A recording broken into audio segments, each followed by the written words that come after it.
el Habla Capital con Cristian Sotomayor y también con Fiorella y con Alan sobre esos abusos que se han dado, esas noticias que se han dado y que nos resultan muy preocupantes sobre el grado de violencia, además que se tienen de dos escenarios distintos, ¿no? El primer escenario, el caso del abuso sexual de una joven, y el caso de tocamientos indebidos también de una adolescente, ¿no? Una escolar de 11 años en un vehículo de transporte público. Sobre todo, a ver, ¿cómo actuamos los padres dentro de este panorama y cuáles son las recomendaciones además que deben de tener los escolares, los estudiantes? Recibíamos llamadas de personas además que identifican que escolares de alguna manera, por la premura, por el trabajo que tienen los padres, dejan solo a los escolares para que se dirijan a su colegio, y de alguna manera, y como decía una señora, no debemos de ser indiferentes ante algún acto, ¿no?, de que pueda ser víctima los escolares o los adolescentes. Así que en ese caso vamos a conversar con César Uribe Neira,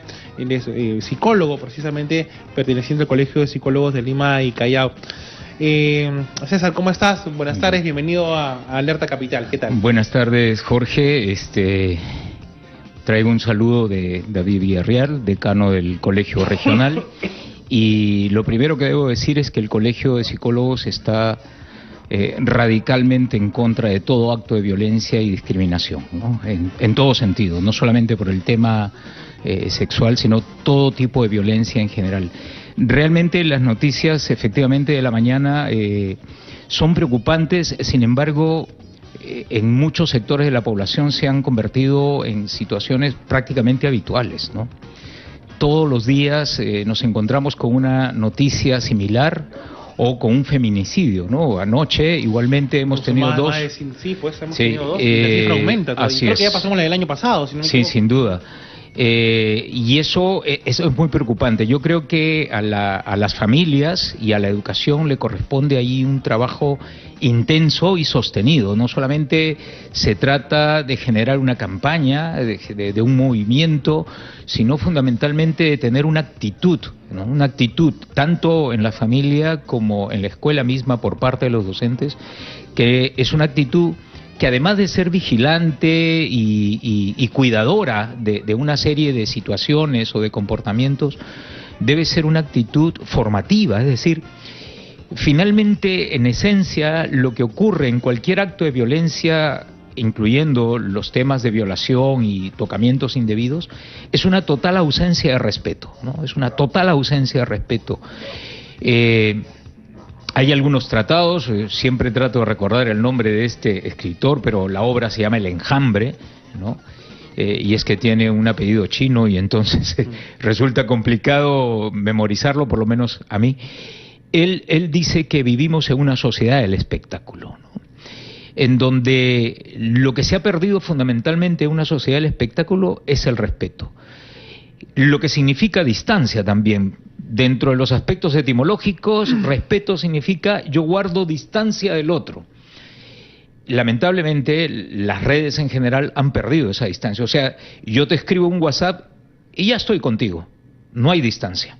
La distancia no existe. Por lo tanto, él, y estoy haciendo una síntesis demasiado apretada, él dice, bueno, los medios no nos han ayudado a guardar esa distancia que antes se cultivaba y se mantenía, cuidando los aspectos de respeto, y el respeto está perdido. Y entonces, no solamente es una cuestión física, sino también es un tema mental, ¿no? Hoy nos metemos en la vida de todo el mundo y sentimos que tenemos derecho a invadir las vidas de todo el mundo.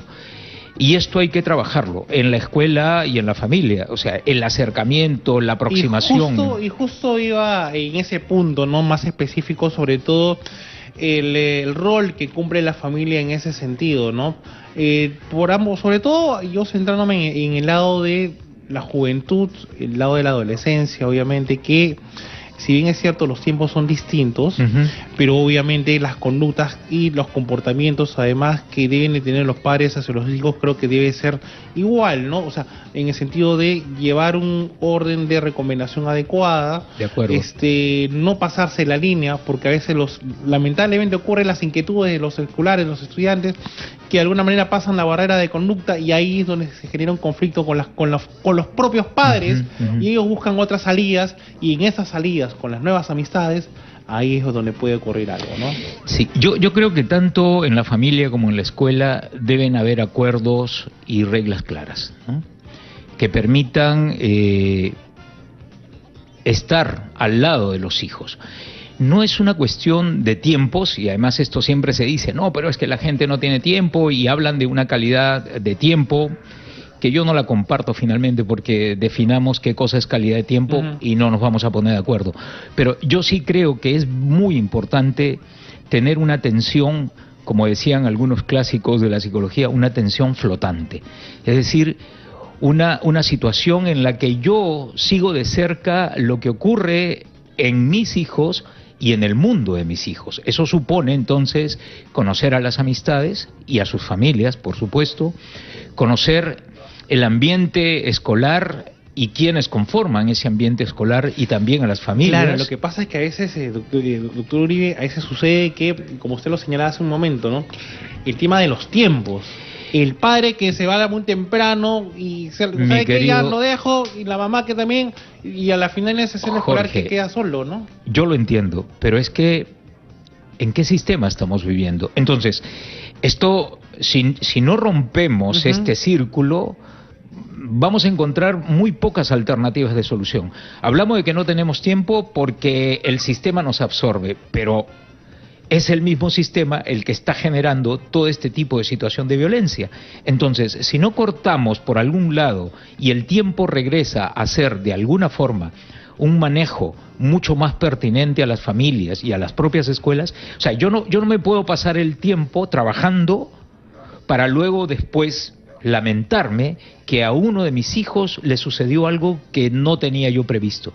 ¿Y es por qué? Porque no conocía sus amistades, porque no tenía tiempo para seguir de cerca o para poder estar al tanto de sus actividades escolares o no escolares, etc., etc. Entonces, al final regresamos, nos lamentamos, pero no encontramos la salida porque no tenemos tiempo. Entonces, si no tenemos tiempo, no vamos a encontrar la salida. Tenemos que hacer... Yo tal vez mi idea puede ser poco grata y hasta radical interpretada de esa manera, pero yo creo que tenemos que arrancar tiempo de donde no hay tiempo. ¿El trabajo es importante? Por supuesto. ¿Llevar bienestar material a la familia es importante? Sin duda. Como es importante los contenidos académicos en una escuela. Pero si el maestro no dedica tiempo a observar a sus alumnos, a estar con ellos, a participar de sus intereses y vivir más de cerca el mundo del estudiante, igualmente que las familias vivir más de cerca el mundo de sus hijos, entonces nos vamos a encontrar con situaciones ingratas, que no las deseo, pero que nosotros mismos estamos no poniendo todo, el 100% de nuestra disposición para evitarlas, ¿no? Claro, estamos conversando con César Uribe Neira, del Colegio de Psicólogos de Lima y Callao, a propósito de estos casos que se han dado de abuso sexual y de violencia también a menores. Claro, usted menciona, señor Neira, el tema del tiempo, y efectivamente, ¿no?, yo también coincido con usted, tratar de coger tiempo de donde no hay el tiempo. Exacto. Porque obviamente uno tiene que poner el foco de atención a los hijos, y no solamente dentro del entorno donde se mueven los hijos, ¿no?, sino también el consumo de información que además también tienen los hijos. Exacto. O sea, son dos escenarios totalmente distintos, porque si bien es cierto, ok, yo me llevo bien con los amigos de mis hijos o su entorno, pero ¿qué hay detrás también de la información que consume a través, por ejemplo, de internet, o a través, por ejemplo, de lo que te ofrecen ahora tantas plataformas informativas que hay, ¿no? Sí, o sea, lo que señalas es cierto. Sin embargo, no quisiera que mis palabras movilizaran un miedo en las familias y nos convirtiéramos en una especie de perseguidores de nuestros hijos, porque eso tampoco es bueno.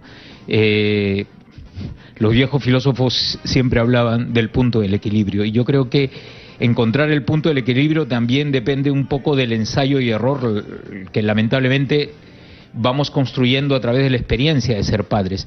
Yo creo que hay que estar pendiente de todo, como lo dije hace un momento. Tener una atención flotante supone no concentrarnos únicamente en alguno de los aspectos, sino tener una visión amplia, tener una mirada amplia de lo que significa educar a los hijos, ¿no? Las redes, efectivamente, hoy ocupan un espacio y un lugar en el tiempo de nuestros hijos.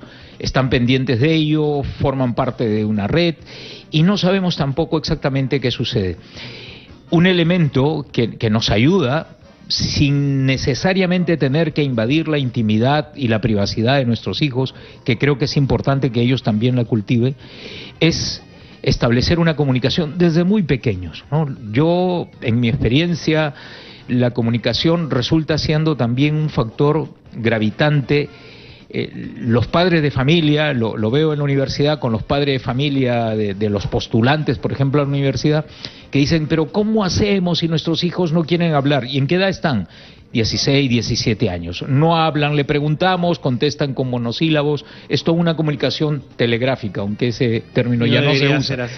Y no debería ser así, pero la reacción del padre de familia, no digo que está a destiempo, pero sí es un poco tardía, cuando tú a los 16 años o a los 17 años quieres conversar con tus hijos, cuando debiste conversar desde que nació. Y entonces algunos padres señalan como que esto es absurdo. ¿Cómo le voy a hablar a un niño que recién ha nacido si ni siquiera habla? Pero todo el procesamiento de la información se da desde antes del nacimiento incluso. Entonces la comunicación es un tema de confianza y de relación que el padre de familia y la madre de familia deben desarrollar desde el momento en que tienen hijos. Entonces no vas a esperar los 14, 15 años para decir, oye, pero es que no me cuenta nada, pero no me dice nada. Cada mes se me es indiferente. Me es indiferente y tú, efectivamente, es así. Tú vas a caminar, te llevas a tu hija, a tu hijo que tiene 16 años. No dice nada. Y no dice nada. Y estás a pasear o que caminen. Porque esto no ha sido trabajado desde la infancia.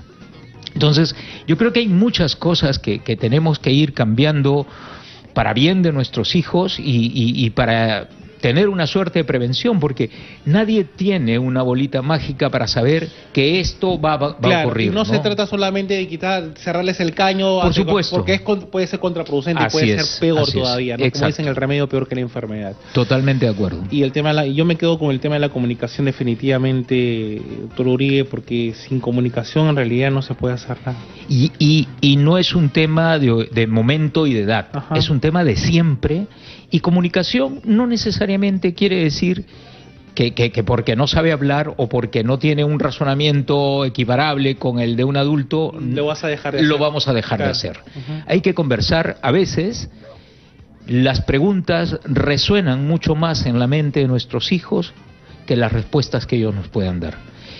Es importante colocar una pregunta. ¿Has encontrado la solución, el sentido de tu vida? ¿Has pensado muy bien lo que estás haciendo o no? ¿No? Basta con la pregunta. Probablemente mi hijo que tiene 14, 12, 10 años no tenga la respuesta. Pero la pregunta de un padre, la pregunta de un profesor, siempre tiene un impacto positivo sobre el procesamiento de la información de los niños y de los estudiantes, ¿no? Entonces, la comunicación, claro, teóricamente sabemos que es un tema de ida y vuelta, pero no necesariamente quiere decir que no se esté efectuando cuando lanzamos una pregunta, ¿no? Sí, doctor Uribe, bueno, el tiempo en radio usted sabe que es tirano, pero... Sí, lo sé. No, agradezco la oportunidad de tener que dar algunas ideas. Yo lo único quisiera cerrar recomendando a las familias y a la escuela de que tenemos que estar muy cerca de nuestros hijos y muy cerca de nuestros alumnos sin asfixiarlos, ¿no? Hay que mantener la distancia prudente, pero la indiferencia también nos congela de frío. Entonces, el punto medio y la comunicación resultan siendo muy importantes. ¿Cómo es la palabra que dijo antes? No, la comunicación es muy importante. Dijo una palabra que me llamó la atención. La emoción puede ser que me haya dicho, no recuerdo. La indiferencia también. La indiferencia, sí, bueno, la comunicación sin asfixiar, ¿no? La comunicación sin asfixiar. No tenemos que ser asfixiantes con nuestros hijos, pero sí hay que estar con ellos, o sea, eso no deberíamos concebirlo de otra forma, doctor, ¿no? Me quedo con esa frase. Muchísimas gracias. No, a ustedes, gracias. A César Uribe Herneira, representante del Colegio de Psicólogos de Lima y Callao, a propósito de estos temas muy sensibles, pero muy importantes además para compartir con ustedes. Muchísimas gracias por la sintonía de prestada. Ha sido Alerta Capital, que es en la sintonía de los 96.7 que llega a Capital Deportes en este viernes 6 de diciembre, ya fin de semana. Así que una recomendación final nada más. Usted va a tener reuniones con amigos, con todo, por favor, todo con moderación y recuerde siempre que lo esperan en casa. Muchas gracias. Buen fin de semana. Chau.